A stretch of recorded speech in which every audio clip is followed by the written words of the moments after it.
lovely Laveau and Pam on Something Else. Let's start the show off right. So I realized that you can't give niggas new stuff. We literally started saying at the beginning of the show, before the show recorded, there are words we're not going to say on this recording. I said cusses. Hold on. First of all, I don't speak no French, right? And you open up French, but you can't give people new stuff, right? Because I purchased a new device to help, get this content to the folks, and now I've started whispering every time I get on this thing now. You know what I'm saying? So clearly, I'm one of them folks you can't give new stuff to. Pardon my whisper. IlFam79 in your social media of choice. We're entering the quiet storm. Welcome to Something Else. I am your tour guide this evening, Brother Fam, and of course, my tag team partner. As always, it's your girl, Lovey Laveau, the black blue hop, the big blue hair, the squirting business in squirt business. I'm going to take the whole name tonight. As well as I told y'all such and such, because I ain't going to say that word today. And today we have, I'm going to try not to. Oh, all right. Clock me. I want you to count me. If I tally me up. Now this I gotta count mine too. I'm sick of you. This episode is very, very special. And the reason why it's so special, because this is dedicated to one particular person. This show is 100% strictly for Kobe. Okay? So if you're watching, sweetheart, this bud's for you, because today we have Bishop Kaun with us. Sir, how are you doing? How are you feeling? I'm doing fantastic. I feel tired, but I'm doing great. Good. You look wonderful.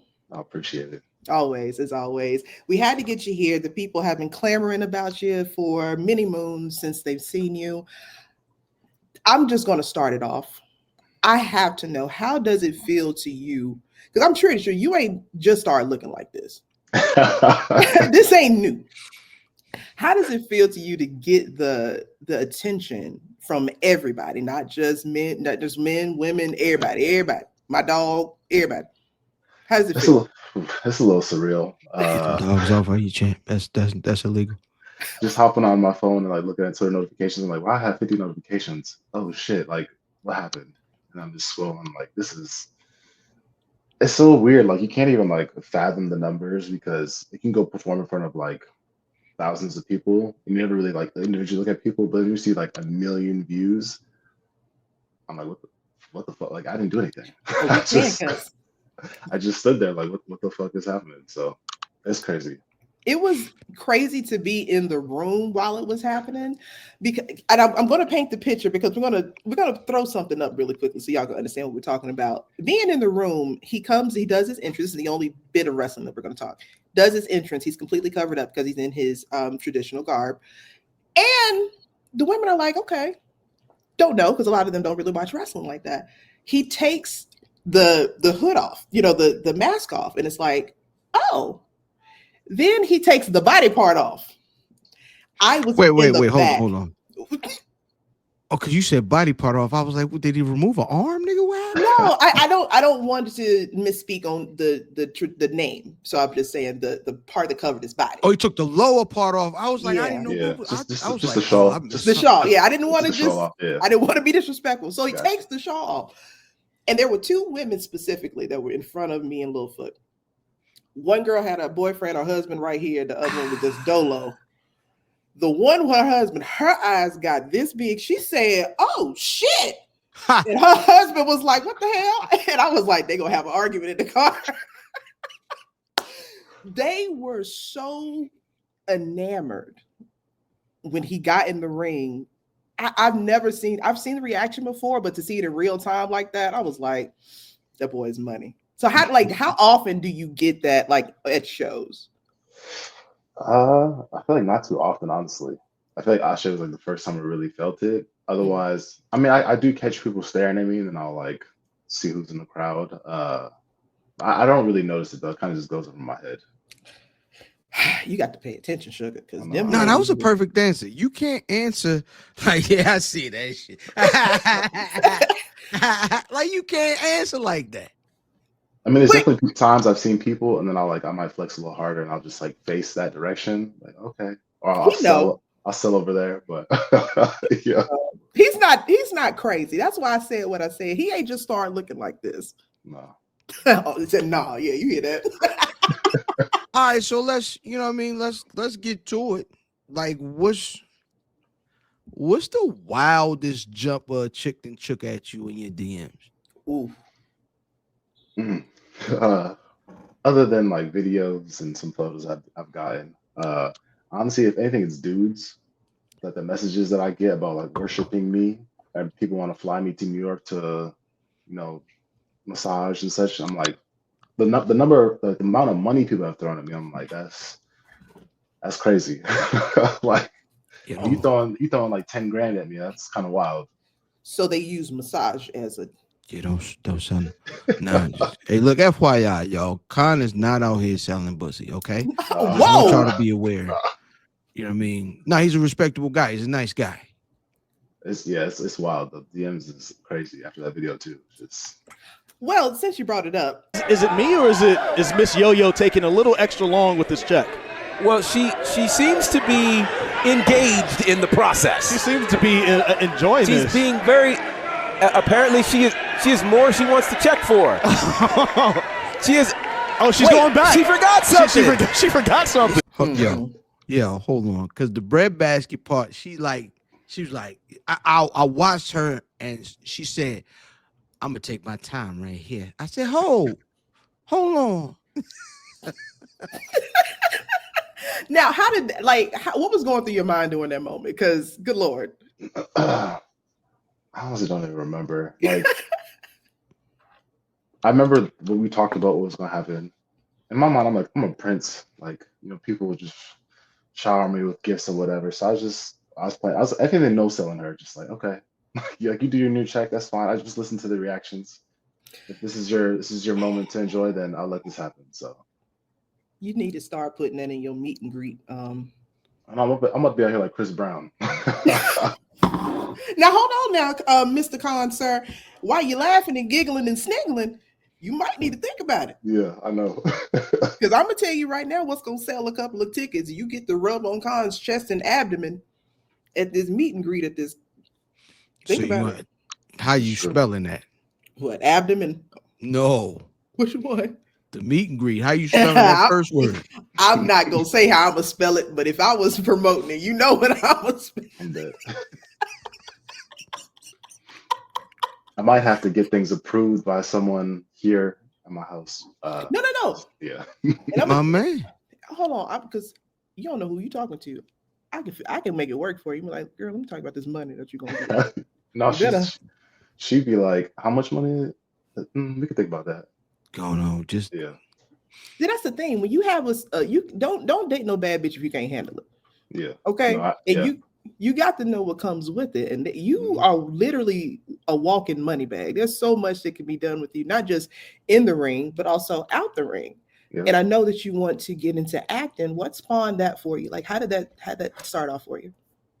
I signed with an agent, and if anything, for a long time I thought people think I couldn't talk.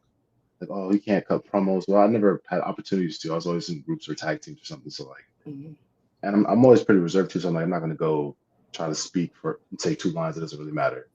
But now since I've been wrestling a lot by myself, I'm like, something I want to be good at. So I just try to cut promos. I'm like, I think I could probably try this acting thing too. Chelsea Green was trying this acting school that's right down the road from where I live. My agent hooked me up with the spot, and then I've been doing it for the past like 6-7 months. It's honestly been like the most fun I've had in such a long time. Like to think that I'm actually kind of good at it too. Like I've done scenes before where the class is like, you're creepy as fuck. Like I've done like horror movie scenes, so like, yo, you're good. So yeah, that's just boosting my ego. You were in that what was that poster for a match, and you had that smile, and I was like, yeah. The normal people might want to put you on like have you as like a leading man love interest type, but I'm like, no, throw him in a horror movie, have him be the guy that kind of like, this is how you get your people because you're so cute.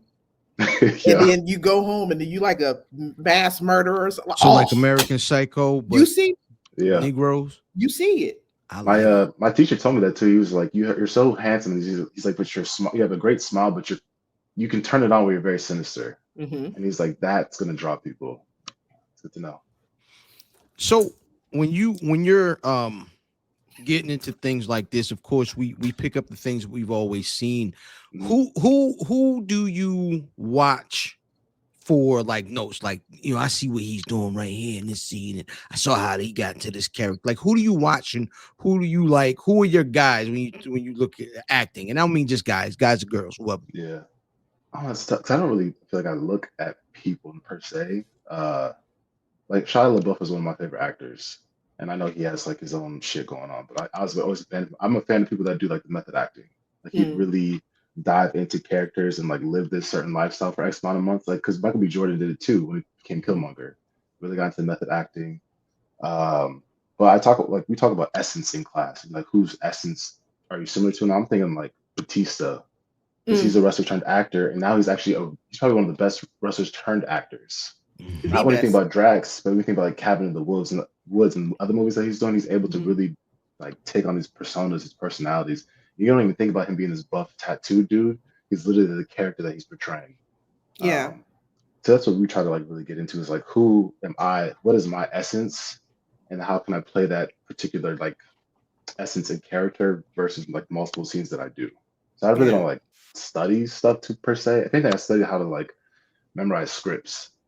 Pedro Pascal, I saw like really quick. He literally takes the first letter of every word of first script, and that's what I do. And my class is like, yo, you're kind of like psychotic. It's just a bunch of letters scrambled. And I'm like, that's how I memorize my lines. So you're not acting when you with the you might That's really just who he is. I mean, I ain't gonna judge you. I ain't got nothing to say about that. So, like you were saying about Batista, you were saying that he's one of the best. I think personally, he might be the best, transitional actor. I'll say that. And I don't just really mean, I mean like in sports in general. Like a lot of athletes have tried acting and stuff like that. So not just wrestling, like he's seamlessly transitioned. I can see you kind of like what's my man name from Split? James McAvoy. Yes, I like him too a lot. Yeah, he might be one of my favorite actors because he doesn't look menacing until he does certain stuff, and then once you see it, it's burned into your brain, right? Yep. So with you working with the sinisternness of your sexiness, I'll say that because that's kind of what it is. What movie got you into that? Like, what was the movie that you saw and you were like, yeah? Ooh, that's tough. Because I have no idea, honestly. Guys, I'll just be out here doing stuff. Like, I really do. Like, speaking of him, I do like that movie Split. Like, there's this monologue that he cut at the end where he was the beast. And I memorized that monologue. So I was like, if someone said that in like a promo, that's some scary shit. Like, he's so intense. Give away the recipes. And even just like I just watched Snowfall this past fall. And like the guy that played, the dude that played Franklin Saint, one of the best shows I've ever seen ever. I've never sat down and watched it. If you watch his interviews, he's so nice, but then you watch that show and you're just like, he's got to be like winning an award sometime soon because I immediately believed everything that he was saying. The scene where he's in the car with Leon after talking to Man Boy, talking about you ain't gonna mess my money up because you don't like the way another nigga talk listen, that and the Bodies joint. We call it the Bodies promo. When he was is that from that show? Yes. When he's like bodies. I didn't know. She on rock now. I don't want to give it away, but at the end with his mom, and like this scene happens with his mom. And I watched that like over, like on the plane, I was freaking out because I'm like, yo, his mom really just fucked him. Damn. So intense. Oh, that show, you got to watch it. It's so good. Shout out to Sissy Saint. That is, she all time like terrible mother because she let one son become Franklin Saint. Remember, she was also D'Angelo Barksdale's son from The Wire. So she, you know what I mean? Her track record is trash. It's not good. Damn. Yeah. I still haven't sat down and watched. I keep saying that I'm gonna watch it because everybody keeps talking about how good it is, but I'm weird when it comes to television shows. It has to be something like, Now we talk about them dragons. But look how long it took you to get there. Okay, but I did it. Don't talk about the journey. I got there. Right. So hurry up, get the Snowfall now. All right. Anywho, now looking in your background, I see the Chucky posters. So we found out on Twitter that you are a big horror buff. So how did you start with that? Because a lot of us don't really like horror. I'm a horror fan. So I saw that. I was like, okay, got to get into that. I think there's two things. I saw these two movies when I was like 9 years old at a fucking sleepover. Went to the sleepover. I don't know why they rented these two movies as like, oh, we're gonna let the little boys watch this stuff. Terrified. Watching, I'm like 9. Like, real life doll coming to life killing people. This is scary. And then my dad used to watch The Omen a lot when I was a kid. That's 80s horror is so dope. Yeah. As I got older, like I'm one of those people, my sister too, we'll watch horror movies before we go to sleep. I'm like, I can't sleep. I'm putting on Paranormal Activity. Just fall asleep or something like that. Now that I can't do. I'm a huge slasher girl. I love the slasher flicks. I love the psychological thrillers. But when you start throwing in ghosts and shit, that's when you lose me. That's why I like it though, because it's like it could be. I believe in that stuff, so it could be kind of real. And if you hear like little creaks in your house and the door light might swing, you're like, ooh, it's kind of creepy. See, that's how I know you're crazy, because this is clue. This is how clue number 3. Who he is for real. Because as you can see, you see this Haitian flag back here, right? Yeah, we're gonna get into it. Clearly, this shit is real. Now he said shit a couple of times, so I can cuss now, so I feel comfortable. My bad. No, I didn't want to get you in trouble. I ain't got no contract. Yeah, we see all the bad stuff here. Yeah, we say a lot of shit. So that's why I can't do it, because I'm aware of portals. I'm aware that your TV screen, your mirror, your window, all these things are portals. I'm watching The Conjuring one time, and I just so happened, something happened, and I looked at my window, and I personally felt like I saw a shadow on the window. Okay. Maybe it was what I was also doing while I was watching the movie that had a lot to play. Could be that too. Hey, don't judge me, brother. Shout out to the gimmick bags. So what? You're an idiot. What kind of horror movies get you outside of like the norm? Like, what is your favorite horror movie? I'll say I'm gonna do like a top 5. Okay, that'll do. Child's Play 2, or whatever the hell that is. That's one of them, because that's just like I remember from my childhood. I love Chucky. Like, it's one of my favorite things ever. Sinister. Ooh. I remember seeing that in theaters and legit being freaked out. Yeah. One of my favorites too. Hereditary is another movie that I saw in the theaters, and I literally could feel the whole theater, like the tension in the room. Yeah. And when you get goosebumps for real and you just like feel that, I'm like, this is uncomfortable. I know, but you love it. But you like it. Yeah. I liked Insidious. I feel like I liked the second one probably more than the first one, and the last one was kind of stupid. Yeah, I hate the last one. What else? I'm weird. So like, I guess I'll put this in my top. This is a movie called Ginger Snaps. It's a weird like B movie. Is it the one with the gingerbread man? Nah, it's about these 2 girls, and like one of them becomes like a werewolf. It's weird, but like I love practical effects. And I remember like watching this film, and I'm like, this is some awkward, weird horror shit, but like I fuck with this heavy. Damn. They made like 3 of them. Again, I like horror, death stuff. These 2 girls are like the Photography Project, where they were like pretending to be dead bodies. And, like, it's my kind of stuff. All right, Kaun. Now we're gonna have to address the elephant in the room. Okay. This nigga might be crazy. Hey, fair enough. Listen, but if you notice, like the whole demeanor change, like he was fairly even. We were having regular conversation, and he was, going back, but it was reserved. And then he was like, "Yeah." And then the movie scared me. I was scared of that, and I liked it, and it was great. I was like, "Oh, come on, God!" Everybody in here got goose pimples on their body. I was like, "That's my shit." I was like, "All right, brother." Yeah. Oh my God, that's funny. So, of things I noticed in the background, there's one thing that strikes me. We don't need to talk about it, but I'll say that I am a Maryland guy. Okay. Right? Yeah. How much time do you get to spend in Maryland? And your time here, What's what strikes you about the people here that kind of different from where other places you've been? So I actually lived in Baltimore for 6 years, Fair enough. and since I won that championship, I got to go back maybe like twice a month as of late. No disrespect. I'm happy. I'm happy that I left. I'm happy that I left Baltimore. I could not stand it anymore.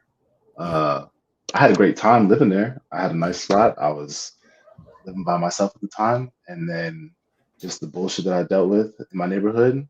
I was like, I got to get the fuck out of here. I can't be here anymore. So, got to keep the devil down in the hole. I had some. No, whatever you're about to say, go right here. Whatever you're about to say. I'm a nice, respectful young man. I live by myself. I stay pretty reserved. And then my neighbors, people just screaming certain stuff at me. My car got totaled twice. I wasn't even driving my car the second time. Wow. Cops banging on my door, asking if I've seen people at 7 a.m. And I'm like, bro, I just woke up. Like, what are we talking about? SWAT helicopters. That was a weekly thing. I got used to that. Hey, hold. Where were you living? What area is this? I lived in Pigtown, so I lived by the Baltimore Ravens Stadium. Okay, yeah. Shout out to one thing I noticed about Maryland, Baltimore, tattoos. though, it was like block by block. It'd be like a nice block, and then it'd be like, don't walk on this one. And it was just, I got very comfortable walking around. I'd walk my dog at like midnight. I was like, no one's gonna fuck with me here. But just, you'd see people and like, is that a dead body or is that someone just drugged out? I can't tell. So sometimes both. I can't. Gotta keep the devil down in the hole. He said, I can watch these ghosts and shit. This thing was living in Baltimore. He said, I don't do zombies. Man. Yeah, I lived in two different places. This first place I lived was right next to like this housing projects. And I literally just watched people breaking people's cars. And I'm like, well, I'm not gonna call the cops because they ain't gonna do shit. But like, that's wild. Like, he going really around living the wire. He going around putting "I'm sorry" notes on people's cars. I saw what happened. I'm sorry. I couldn't do. You ain't gonna catch him, but like I saw it happen. He had some Under Armour shoes on and a North Face. Yep. The squeegee kids, I couldn't stand. Oh, I could not stand living there. Oh, you brought us some trauma for this, brother. Man. Yeah, no, that's what we trying to do here, though. You see how happy he was to talk about. And the devil possessed his body, and I was like, yeah. Then you bring up Baltimore. It was the dope fiends. I was like, oh no, not the light rail. Not doing this. So, and of course, just getting into who you are and you being in Baltimore. That's how I first found you guys. Was in Maryland. You and Moses. Shout out to Big Mo. And I was just like, I don't know where they gonna end up, but these two niggas gonna end up somewhere. Mm-hmm. And to know that you hate Baltimore so much, and that was the place that I was like, I saw the potential for this guy in Baltimore. I mean, it was a great place to start, not to finish. I like to visit myself. I'll be there next Wednesday probably. But yeah, no, I completely understand. I was there last week. I was like, but we've been going out to like the country towns. But even going out to the country towns, I'm like seeing all these flags and I'm cool. I don't need to be out here. Oh no. Speaking of flags, we know that you are our beautiful African prince. Mm-hmm. And I think maybe you and my friend Chris are the first people that I've known. It's Cameroon, right? Mm-hmm. So tell us about, bringing your culture over to us. We're not going to use the W word. What were some things that were really important for you, for people to know about your culture? There's a lot, just because I think as I've gotten more popular in the space, everyone thinks I'm Samoan because I'm light skinned with a tribal tattoo. Oh my God. Can't fathom being a different nationality. That's insane. Yeah. I'm sorry. It's funny because it's true. A lot of people did think he was black and Samoan for real. Mm-hmm. And the name is culturally ambiguous. Yeah. But like my mom's a white lady from Wisconsin. Like they couldn't even probably fathom that either. I'm noticing a lot of correlations about what I'm gonna bring up later in the conversation. You go ahead and finish. But I always looked at it like when I grew up, okay, I looked at like I would always try to find people like myself in spaces. Mhm. So I'm like, okay, biracial wrestlers. Okay, The Rock to me is close because like he's light skinned, his dad's black, so I'm like that's something I can kind of relate to. But I was like, I never really saw Africans represented. And then Apollo Crews and like Kofi finally being like, oh, I'm from Ghana. Like, okay, but like again, nothing from Cameroon. And then you see Francis Ngannou in the UFC, and I'm like, that's fucking dope. Like, this is the first, probably the best fighter in the world. He's from there. So like, people always try to bring themselves out, like where they're from, or like want to represent something. Mhm. And like, if I'm real life royalty, why not let this be a part of the thing that I represent? So people don't even know where Cameroon is. Mhm. Like, oh, what the fuck is that? Where's that from? I like to like break it down to them. Like, my dad's from West Africa, and if they understand where that's a continent, Africa's a continent. I'm like, okay, Cameroon. They're like, where's that? So West Africa, huge continent full of countries. So, but it was important to me because I've never seen stuff like that in pro wrestling. Mm. Like all the cultural stuff that I saw when I went back there, like the masks that I brought over, like to find traditional masks, you're finding them in museums, which is Mhm. crazy because it makes me think of Killmonger. I'm like, how'd y'all get those? Yeah. Because Who y'all steal this from? you can't find them back home rarely. So it's just like get something to like stamp myself. And like I talked to a lot of people back there, even talking to my dad. I'm like, I just want to make sure I'm representing y'all okay. I know that like I'm not from there, my dad is, but I just want to put on for the people. And he's like, hey, the country's gonna be proud of you no matter what. So it's cool Yeah. to see. When I went to London, I met this dude who lived in Paris, but he was Cameroonian. He's like, man, I really appreciate what you're doing. Yeah. That's fucking cool. Like I saw like an NFL player too. He always wears different like African garbs. I'm like, that's cool. Like now we can bring different parts of the diaspora to pro wrestling, and I Yeah. can educate people about these things. So Yeah. Yeah. Because the when you started doing the mask, I was like, okay, that's different. Like we didn't even the other African descendants that we have in pro wrestling, we didn't really see that. We always saw it kind of a gimmicky way to show it, and you really put a stamp of respect. You really see the regalness, the royalty of how you present it. And what I was going to say before, so you have this thing where you remind me of two people. okay, I don't know why you're laughing already. You give me Jadena and you give me Roman Reigns. If I could put them in a blender, that's Kaun. mm-hmm. So I how like that. I like that a lot. Because Jenna was someone I reached out to his creative director. I was like, hey, I saw like the way that he brands himself on social media. I'm like, that's exactly what I want to do in pro wrestling. No one has done this. So like help me navigate this way. And I think Black Panther 2 literally put it on the forefront where I don't have to be coming from America. I don't have to have an accent. People can't even fathom African royalty either.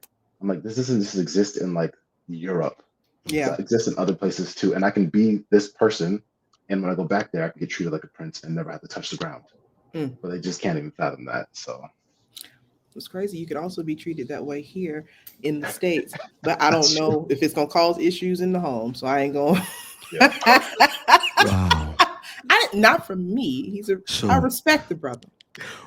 What is it that people assume about where you're from, or not even what people assume? What don't people know? Like, what traditional thoughts are about anywhere in Africa, right? But like specifically, like what is in Cameroon that like people don't assume is there? Well, even when I went back, I had this idea. I didn't even know what to expect at all. Because I first flew to Paris and then Gabon, and then from Gabon I went to Cameroon, and like I've never seen so many Black people in my life at that time. Like I forgot what time I got there at, but it was just like Cameroonians everywhere. And like, okay, there's an airport, there's a downtown, there's paved roads, there's McDonald's. So I have to like tell people that, like, hey, there's fast food out there, you guys. They have zoos, they have cities.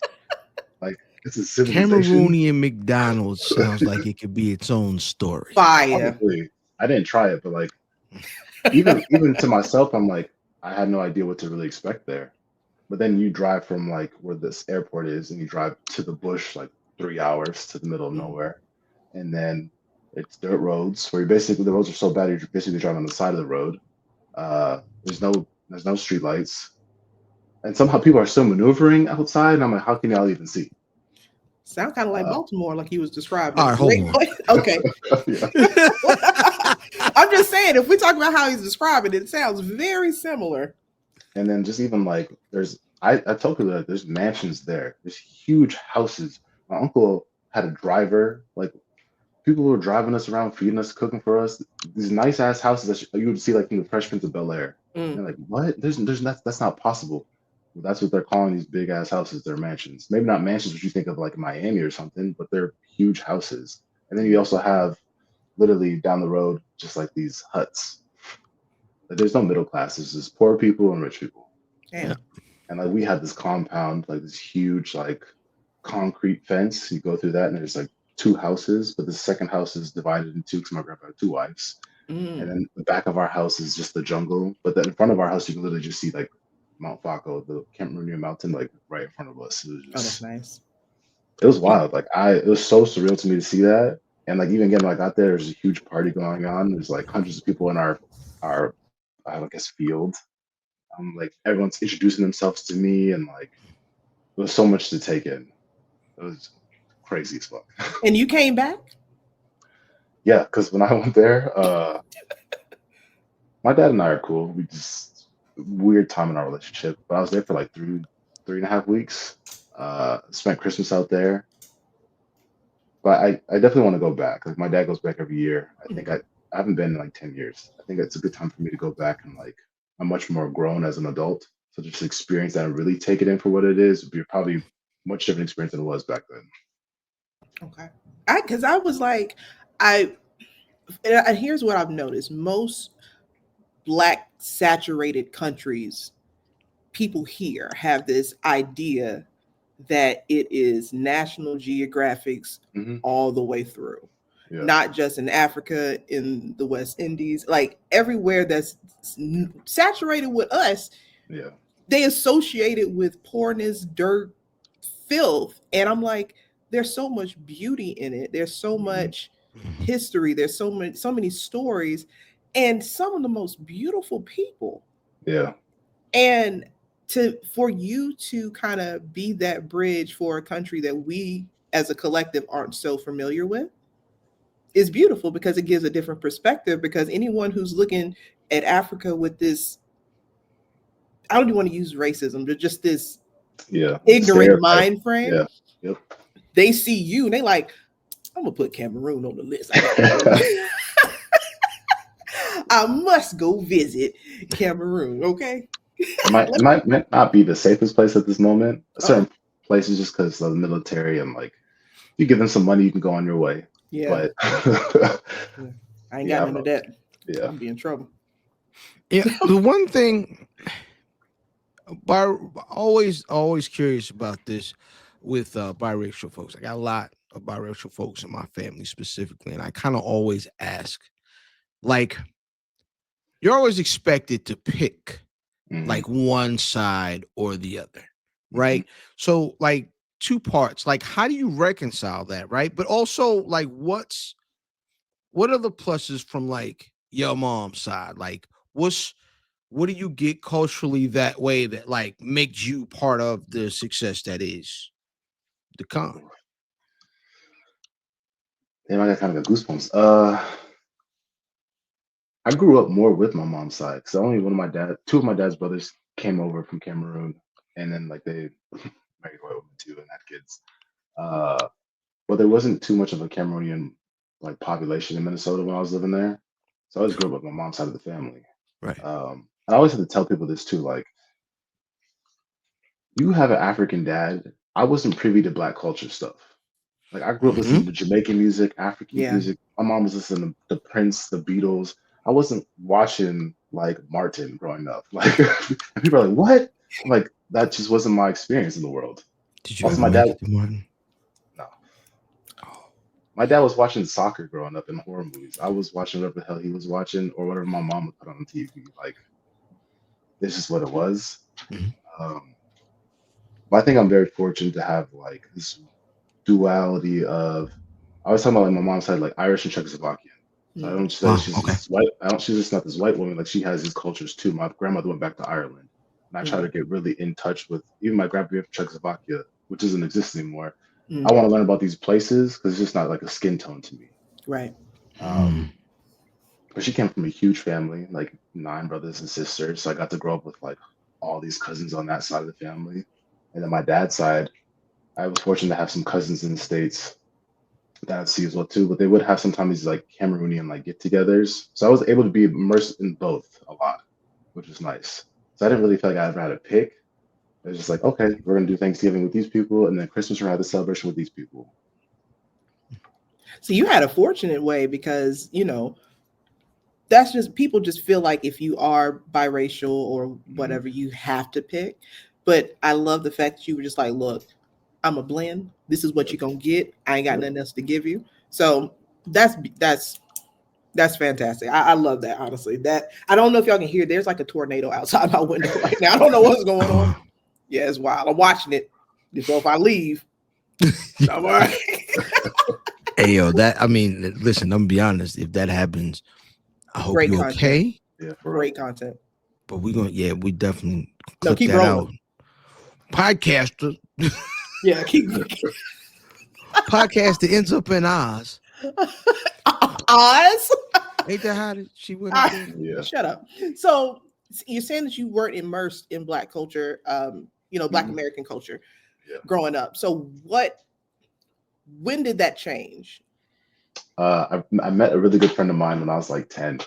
He's actually one that got me into pro wrestling too. Hanging out with him, and then we would go to the celebration, this Juneteenth celebration in Minneapolis, and we would do that every year.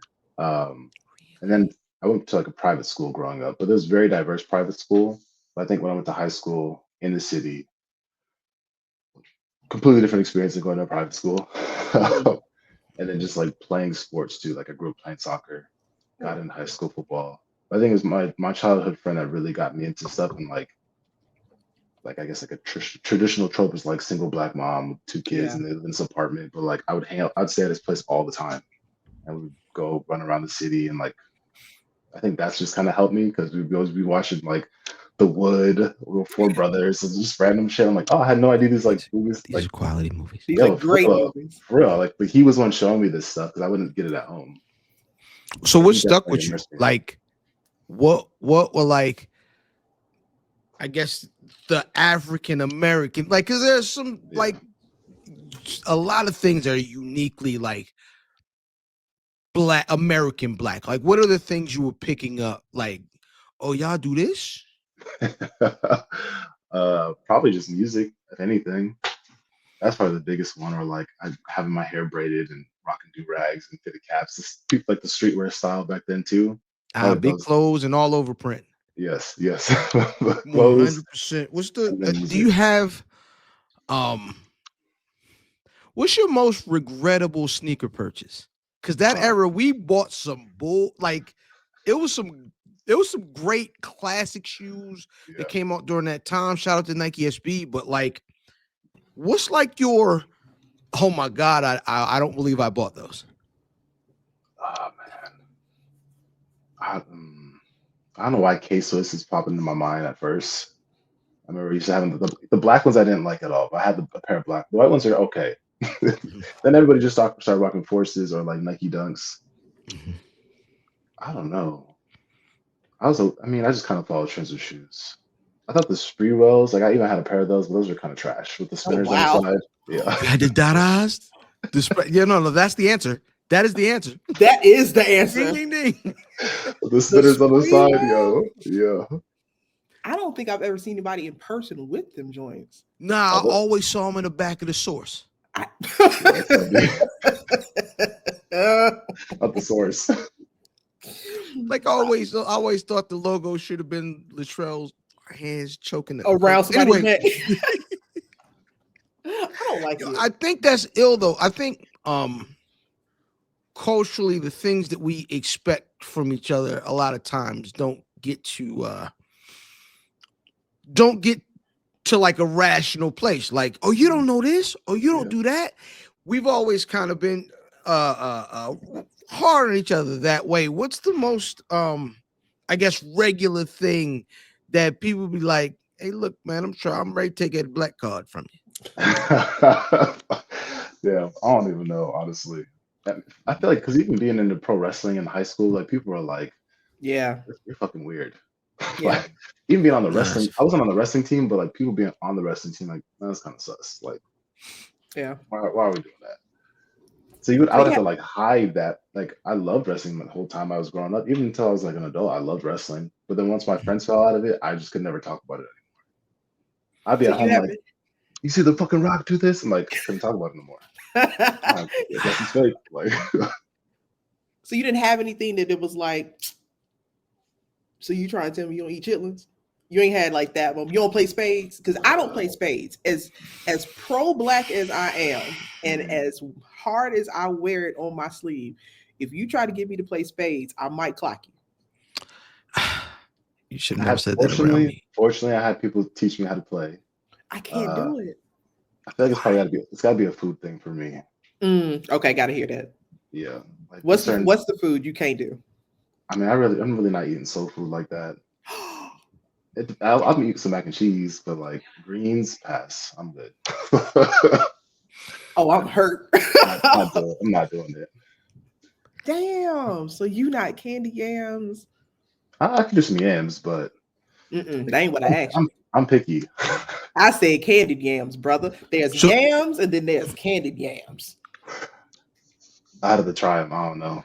You almost got to get to the point to tell us like what you not eating soul food, because soul food's a standards. Like, and I'm not asking you to, you know what I mean? Nothing wild, like no pig feet or nothing. Right. I mean, my dad definitely pick me, but I'm not eating. I'm not eating that. I'm we not free. Eating that. We is free. Yeah, nah, I'm not eating no. I ain't no feet or no buttholes. No, I'm not eating none of that neither. I look at how I was raised. My dad's making like goat soup and like whatever the hell, like whatever else he was making at like 1 a.m. Like he was good. He's a good cook, but he always eat for himself. Like whatever my mom was making is what I'm eating. Yeah. Like, I didn't go to these again. Like my friends ain't making me soul foods. I'm like, never had it. Not really messing with it. So.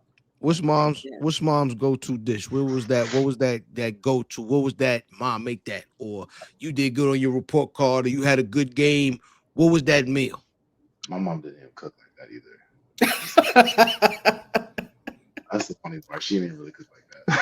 So. You didn't see how his heart dropped when you asked that question. He was like, damn, I can't even. He was like, dang, they used to cook you food for you having good games, a good report card. I was like, yeah, nigga, I get this way for no, you know what I mean?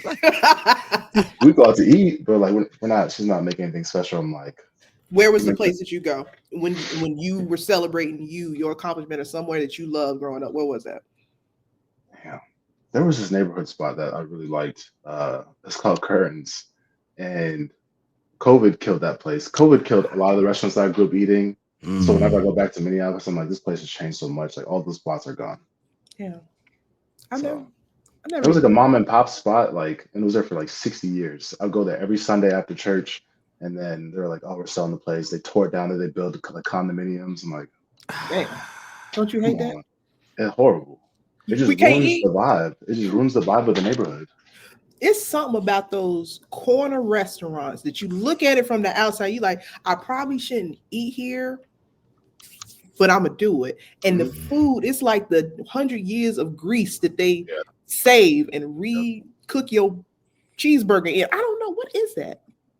I feel like every tasted great every time. Great every time. Like yeah, they would never mess anything up. It was just such a staple, and then gone. Now you might have a problem when you get home and get to that toilet region. You might be some issues.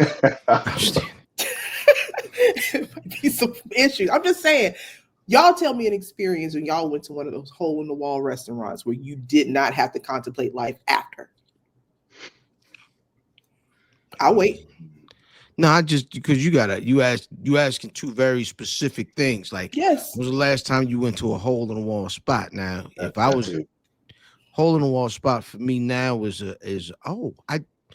just went to last Monday night, very long day, but one of my favorite food spots sells. It's a corner store type of carry out. It's one of the first places I had mambo sauce. And they got this thing called the Eastern Special. They give you like 4 wingettes and like a cheeseburger sub. Amazing. I hadn't eaten all day. It was the most amazing thing, and I don't think it made my stomach sound like a go-go band. So I think last Monday is my answer. Okay, ding, ding, ding. Yeah. What about you? With you traveling so much, I'm sure. Are you like a foodie? Do you try? People. It's funny because people are like, "Yo, you travel all the time." I'm like, I go from the airport to the venue to the hotel to the airport. I'm out. We gonna get I him will say, outside. last time I was in Baltimore though, it was like a 30-minute drive from my hotel, so I didn't go. But there's a spot called the Inner Harbor Deli, and I used to go there all the time. They had this most like fire turkey burger and like cheesecake down there, consistently good. I was like, it was still open too. I'm like, I need to drive down there just for like old time's sake. I haven't been in the years. Damn. Yeah. Damn. COVID really did fuck up the good food places though. Now that you like, I'm thinking about really you saying did. that. It really did. My favorite place in Greensboro, and I know nothing about this place was safe. Right? I know in my spirit, like I know I've seen somebody do a drug transaction over there before, but also I ain't never had no ribs like that before in my damn life. Okay. And they closed down in 2021, and I felt like Denzel Washington in Glory with that one single tear.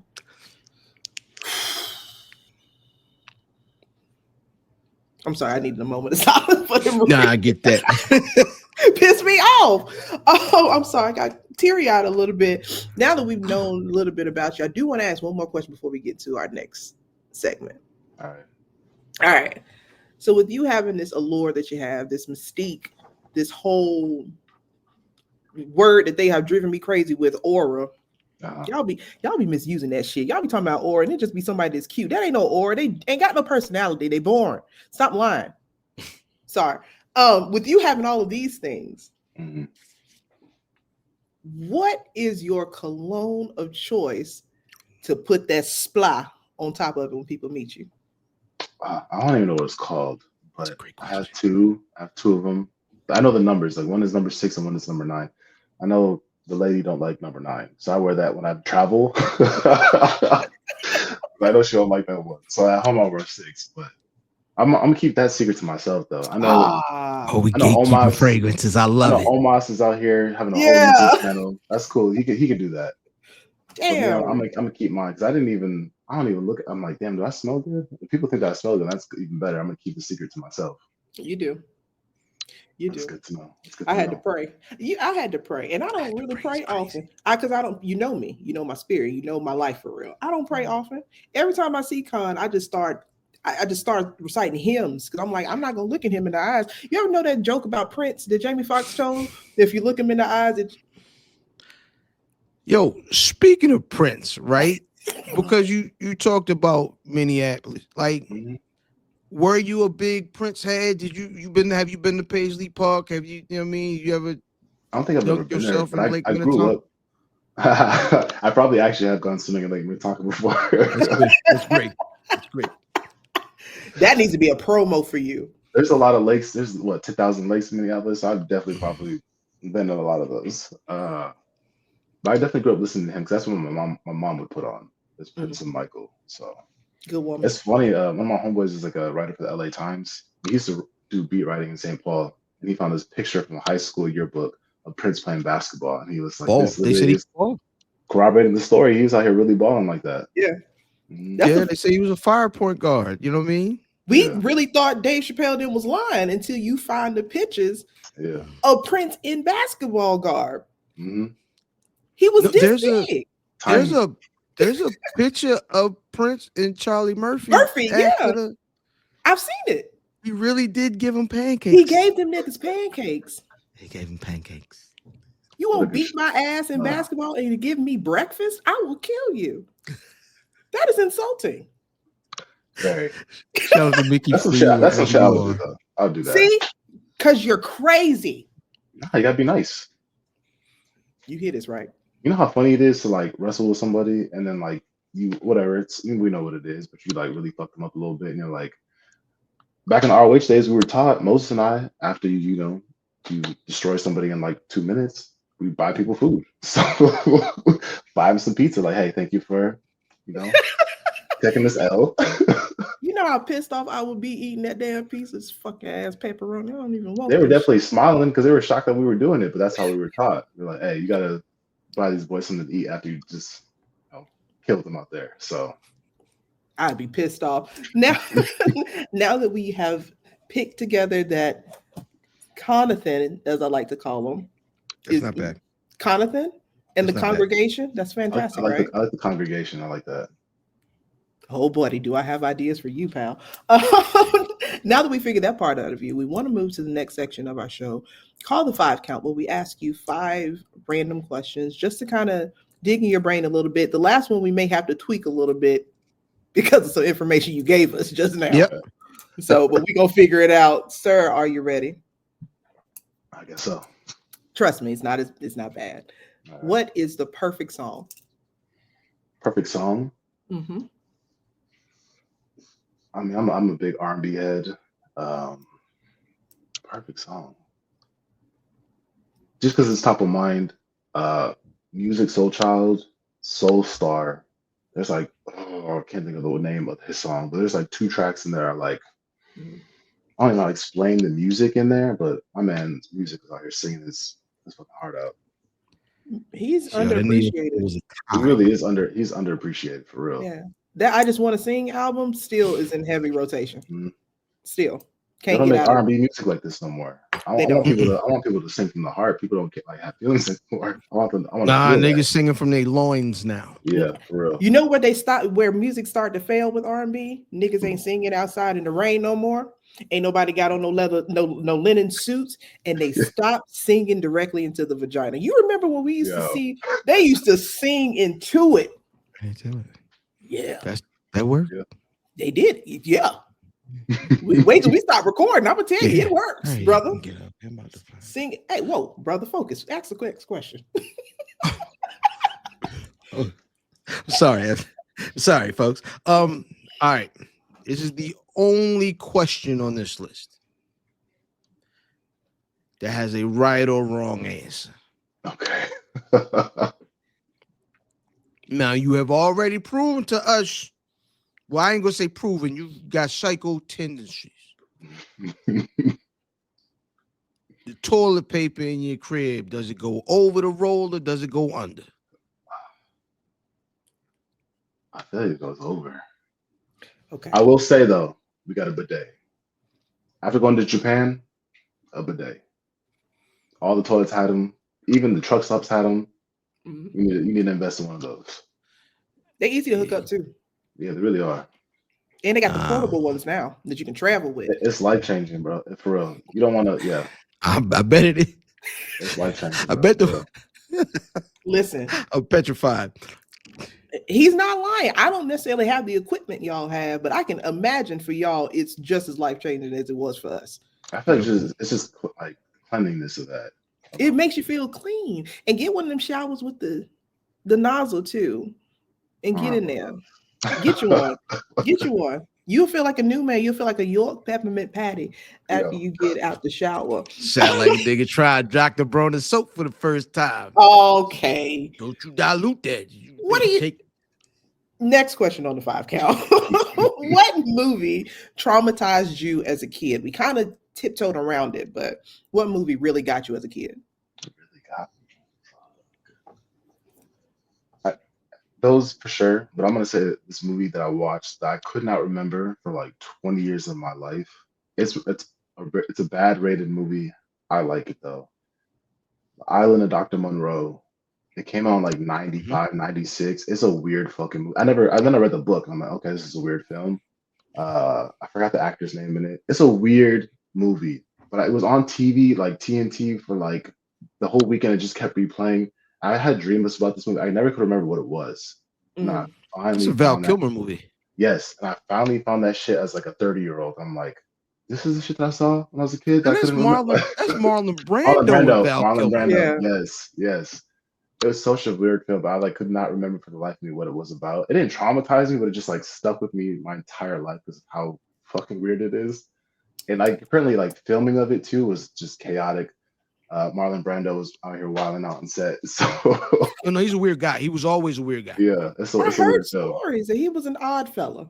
So weird. Man, dude was all white, like white powdered face. It's a weird movie, but Yeah, they say. Never mind. Yep, freak boys.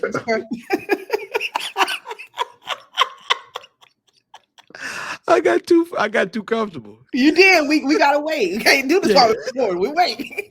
Yeah, say that baby was wild guy. He was a sick Negro. Know what that white powder was? All right, go ahead. Rilla. Oh, it's my question. Yeah.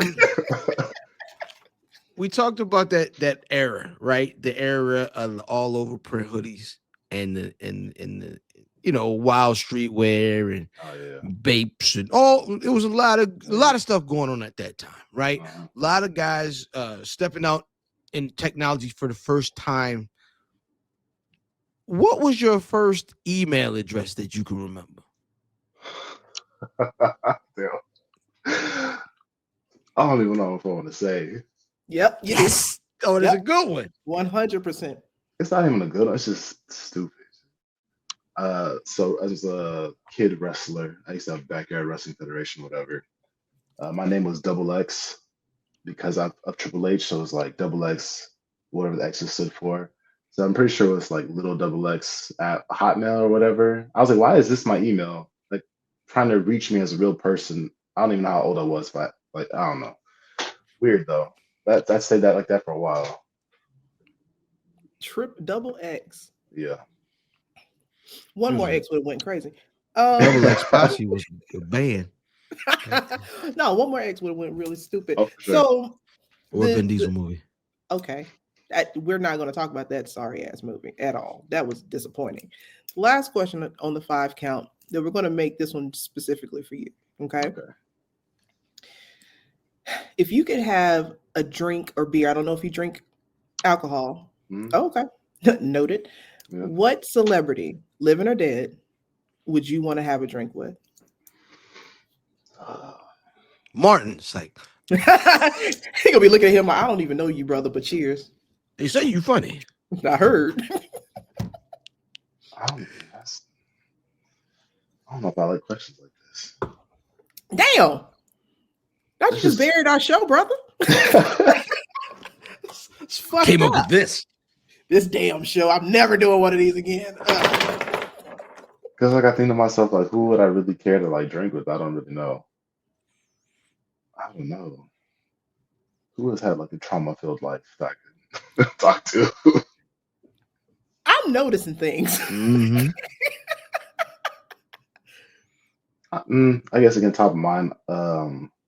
I've really got into comedy the past couple of years. I've met him before, Ali Siddiq. Talk with him, I think would be really cool. He's a great story. I've watched his specials so many times. He's like a fantastic storyteller. Yeah. I think just like kick it with him and listen to him talk for a day, like that'd probably be pretty cool. Yeah. I ain't never watched a comedy special where nigga just start crying halfway through, and it's one of the best things. And the fact that he cracked a joke within like a minute after that, and people just start, Yeah, he's very good. So I know you didn't watch Martin. Have you dabbled into like Dave Chappelle, stuff like that? Oh, of course, yeah. Okay. I had to make sure you was all right with me somewhere. I love Dave, yeah. What's the best Dave Chappelle sketch? And hold on. What's the best Dave Chappelle sketch? And what is the news story that you felt like, dang, I wish Dave was still here to do that, to cover or to do a sketch of? Favorite sketch? Damn. That's fucking tough. I love that fucking show. Yeah. I really like The Real World. I thought that was a good one. Don't think about sleeper holds. You reserve the right to fuck you up. That's my shit. There's some good ones in there for sure. Story, man. He could probably even just watching like his monologues on SNL when he got in the office, like his stand-ups too. I think Dave Chappelle is probably one of the best stand-up comedians of our time because of how he tells the story, how he sets it up, how he draws you in, and then I'm a fan of a callback. I love it when he spins the block right back. So, but if he was still doing the show, this election, would have needed it. Yeah. Would have needed it. So The Diddy sketch would have been ooh, amazing. Yes. the Baby oil. because you know he would have went stupid, just like the piss on you thing. The fact that he would joke about those things, and that was so long ago, and then like stuff comes out now, and you're like, y'all have Yeah. y'all already kind of knew. Between them and the Boondocks. Yeah, Boondocks is better. Boondocks know as much as y'all say the Simpsons. Yeah. I wish the Boondocks was still around. Such a good show too. Yeah. Now that Also one, Maryland. Shout out to Magruder. that's one that I wish was still around to cover a lot of the shit that's been going on a lot, especially with the pandemic and everything. That would have been amazing. Oh, the pandemic, Chappelle. Isn't South Park still on TV? Like South Park's gotta be like season 30 by now. They're Like, at season 29. So you're right I under thought the 30. Boondocks was gonna be like our version of that. I was like, cool, it's gonna be a show that's gonna be around for decades, and then no. Now, kind of thing, we can't have shit in this house. Yeah, it's true. We can't have shit in this house. But we do appreciate you coming to our house. We thank you so much for taking time out of your illustrious schedule to spend some insane time with us. Tell the people where they can find you, anything that you may have coming up that you want to leave the people with so they can stay in the know of the congregation's leader. Find me on Twitter and Instagram at bcon. I might pull up to the next Ashe show. I'm not sure. It depends on my schedule. But after that video, I was like, I probably should be there. At least all the shows after this at this point. Yeah. Every show. You should be on every show. Really Single should. show. All the time. I'll be back in Maryland on December 27th, defending that title, which I will not be losing. Other than that, I'm just trying to be more on my social media stuff, post some more videos, just so people can get to know me, because apparently I'm very intimidating. Actually, I kind of like it that way, but like, I'm a nice guy. Come on. I'm not that crazy. You hear that, Kobe? You hear that, Kobe? No. Yeah, Kobe, you hear that? All three of y'all. Yo. Y'all. Just say all three of them, Conathan, Kaun, and Bishop. We'll get back to that one later. Go ahead, fam. Where the people can find you if they want to. I don't know why. Ilfam 79 on your social media choice at Black Rasslin every single Thursday night, 8:35 live. Of course, about right around here, man. You know what I mean? With this one. As always, it's lovely, LaVo. Thank you guys for spending your Wednesday with us. As always, we are coming to you with the hotness. We gonna take a break next week, though. I'm gonna let y'all know right now. Y'all enjoy your Thanksgiving. Enjoy your peoples. Enjoy all of that, because we gonna do the same thing. And as always, we are something else. Bye. Peace. Oh, shit. Say it again. Say something else. Oh, say something else. Say something else, nigga.